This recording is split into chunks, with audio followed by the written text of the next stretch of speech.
पिछले 2-3 दिन में बिटकॉइन की दुनिया में काफ़ी कुछ घटा है। मैं कुछ टॉप अपडेट आपके पास लेके आया हूँ। बिटकॉइन ऑलरेडी $81,000 के ऊपर चल रहा है।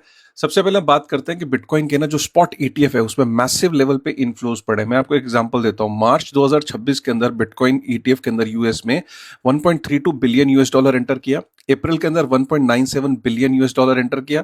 और मई में अभी दिन ही कितने बीते हैं और मई के अंदर ऑलरेडी $1.68 बिलियन जो है वो बिटकॉइन के स्पॉट ईटीएफ में यूएस में एंटर कर चुका है। ठीक है, अगर हम चलें कल्ची के ऊपर, जो कल्ची वहाँ की एक बहुत बड़ी जो ये प्रिडिक्शन मार्केट है, तो वहाँ पे प्रिडिक्ट किया जा रहा है, मैक्सिमम लोग ये प्रिडिक्ट कर रहे हैं कि बिटकॉइन बेयर मिनिमम इस साल $1 लाख तो जाएगा ही जाएगा। ठीक है, उसके बाद हम बात करते हैं कि मॉर्गन स्टैनली कितना बड़ा बैंक है, कितना बड़ा ट्रेडिशनल फाइनेंस की कंपनी है। वो कह रही है कि मैं अब बिटकॉइन के और क्रिप्टो के अंदर जो है वो ट्रेडिंग प्लेटफॉर्म लेके आ रहा हूँ और मेरा ट्रेडिंग प्लेटफॉर्म सबसे सस्ता होने वाला है। ठीक है, तो वो अब वॉर होने वाली इस चीज पे कि किसका प्लेटफॉर्म सबसे सस्ता होने वाला। अब ये बड़े बड़े ट्रेडिशनल फाइनेंस वाली कंपनीज और बैंक्स इस लाइन में उतर रहे हैं और वो कॉइन बेस से भी सस्ता जो है वो अपनी ऑफरिंग कर रहे हैं। ठीक है, BNY मेलन यूएस का बहुत बड़ा बैंक है, वो आबू धाबी के अंदर जाके कह रहा है कि मैं क्रिप्टो कस्टोडियल सर्विसेज प्रोवाइड करूंगा। आबू धाबी के जो शेख है और वहाँ की जो बड़ी बड़ी जो सॉवरन वेल्थ है। कोलंबिया ये कह रहा है कि भैया हमने माइनिंग जो है bitcoin mining is very fruitful to the economy.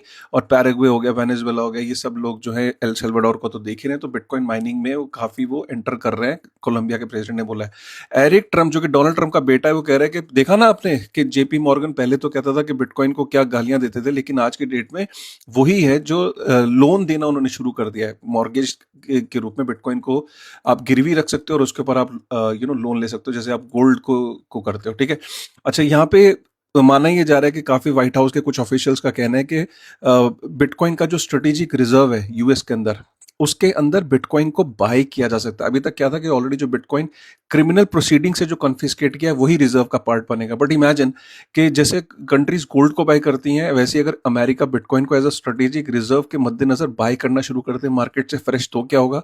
तो ये कुछ हफ्तों में, कुछ महीनों में हिंट मिल रहे हैं कि ऐसी वहां पे अनाउंसमेंट हो सकती है। डोनाल्ड ट्रंप ऐसा अनाउंसमेंट कर सकता है। ठीक है, उसके बाद एक और जो बड़ी खबर है वो ये कि जो पेपल है, पेपल का जो प्रेसिडेंट है वो ये कह रहा है कि जो एआई एजेंट्स है, एआई एजेंट्स की जो करेंसी होगी, जिस चीज में वो ट्रांजैक्ट करेंगे, वो बिटकॉइन के अंदर करेंगे।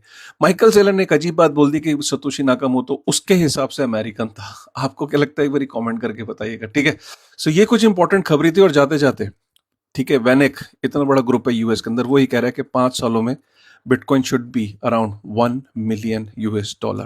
आपको क्या लगता है, एक बार कमेंट करके बताइए। ठीक है, थैंक यू।